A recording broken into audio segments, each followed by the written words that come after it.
Hi there, I'm Ken Bethea, and we're here in the Treefort Studio in Austin, where we recorded Volume 1 of Grand Theater Volume 1, and about half of Volume 2 in last May, which will be May of 2010. And then we're back here, and it's late October, and we're working on finishing up Volume 2. And I'm going to show you Guitar World. This is where I sit, right here in this, what I pretend is kind of a throne with a couple of lion heads on the back. It's got a cushion. One thing you notice, guitar players, bass players, you don't want arms on the chairs because it gets in the way of your elbows and everything where you're playing. But this one's got a little bit of this just for some style and a sense of royalty. Here's all, I've got 4 guitars down here, 2 of my classic old 97 Telecasters, the brown one with the 97 on it, and the black one with the flame. It's kind of funny, the black one was always the #1, but working with Salim over the last 3 records, he prefers this one because he's a little more of a classicist. This one's got a humbucker pickup in it and it sounds a little more growly. It's the guitar on Jagged, it's a guitar on All Over Satellite Rides, a little more mono rock. And that one's a little more classic sounding for my West, like country songs and stuff like this, like Time Bomb, most of the Murray songs, anything like that. But I've been using this more on just everything lately in the studio. Here's the Gretsch I bought 3 years ago. That's the Gretsch on Early Morning and on My 2 Feet, on song Please Don't Lie, didn't mean Please Don't Lie. A lot of stuff on the new album. Every Night's Friday Night, blah blah blah. And then this is a new Gretsch to me, and it has only right now been on 1 song, and Rhett played it last night on an instrumental that's going to be on Volume 2. So he used this Gretsch and I used my other Gretsch, and we Gretched out and used our tremolos and had a lot of fun. Pedal board down here, this is kind of, most of these, this is a PSP that's actually Philips. I've been playing a game called Ratchet and Clank on. This is the Wiggler. Wiggler makes kind of like a Leslie sound, if you know what a Leslie does. Main place you hear it, or a place you can hear it very clearly, is on the song called No Baby I, when Rhett goes, lights were low and something, my guitar. My tremolo, you can hear it real well in Early Morning. This is a digital delay that Murray gave me, but I have not ever recorded with. I've just been kind of learning how to do it. It's kind of complicated. Use this on everything. It's just every guitar player right now in America worth his salt has one of these on his board. Everybody's playing these full drives, but just a boost, kind of a boost / overdrive. And this little analog delay is kind of interesting. This thing is from the 80s, and this was actually Murray's, and when he was like 20 or 21, and then he gave it to Rhett. Rhett's first show he ever played with Murray, Rhett had this. It was his 1 effect pedal, and then at some point it was laid around the old 97 stuff about 8 or 9 years ago. And here it is. And it doesn't have a back. You know, it's just all taped up and old.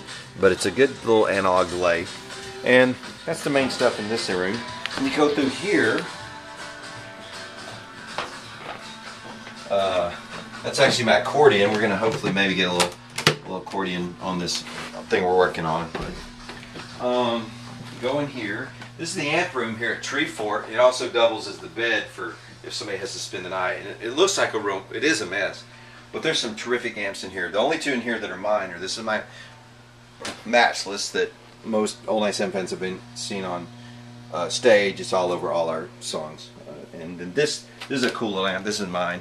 Just a Fender Pro Junior. It's not old or anything, but it sounds great. If anybody's looking for a $250 amp for recording and you don't have a lot of money, this sounds just as good as all these other amps. We use it. It's on Volume 1 a lot, although I can't remember exactly what songs.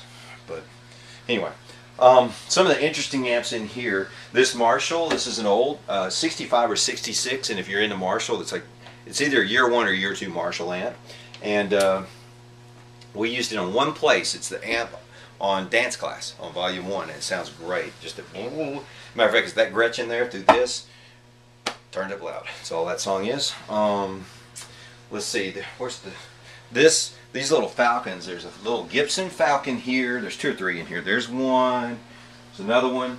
They're real cool reverb. Got great reverbs. And if you ever see a Gibson Falcon, it'd be worth your time to buy, because it's if you get on eBay, it might be over $1,000. They're actually, in a certain sense, not good amps. You know, like, they're only good. They make one sound real well, but they wouldn't, you know, real specialty. They're from the 60s. But the place you can hear it on volume 1 is that reverb on Let the Whiskey Take the Reins on my and that is and I can't remember if it's this Falcon or the other one. We could figure it out if we plugged it in, because one definitely had a better reverb on it than the other one. Then okay, this, if there's going to be a song come out on volume 2 called You Call It Rain. Really cool song. It's like a little it's fun. It's a fun little jazzy folk song, more like a Jonathan Richman song than a classic old 97 song. And we came to the studio, and I was really fascinated by this little amp. And I plugged it in, and it didn't sound good at all. It's called a Newcomb, and it's probably from, I would say this amp is either no later than 1955, maybe even as early as the 40s. It's pretty, I don't know, an amp guy would know. It looks like this in the back. It's just a little bitty amp.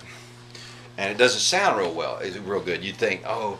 So I was messing around, and I wound up running a little graphic equalizer, a little equalizer pedal through it, and I was just playing with the EQ things. I was actually making shapes. I don't know much about graphic equalizer, and I wound up making it look like I put all the ones on the end down and all the ones in the middle up. Put it that way, and just fun. And all of a sudden it started going like that. Exactly. Sounds like on the CD. People are going to think I'm playing through an auto wah or something. I'm not. I'm just playing directly into this through that little graphic equalizer. And Philip immediately goes, hey, it sounds like a duck. It's a duck amp. And so this is now called the duck amp at this studio. And they were so happy no one had ever used this little amp, because it really doesn't sound real good. I keep saying real good without the EQ. But that made it great. So anyway, when you hear that, that's the duck amp. So anyway, that was kind of Guitar World down here at Treefort. That's kind of what I've been doing here in 2010, trying to make good music and make interesting music and all those kind of things you do when you're in a band. So I'm glad you tuned in, and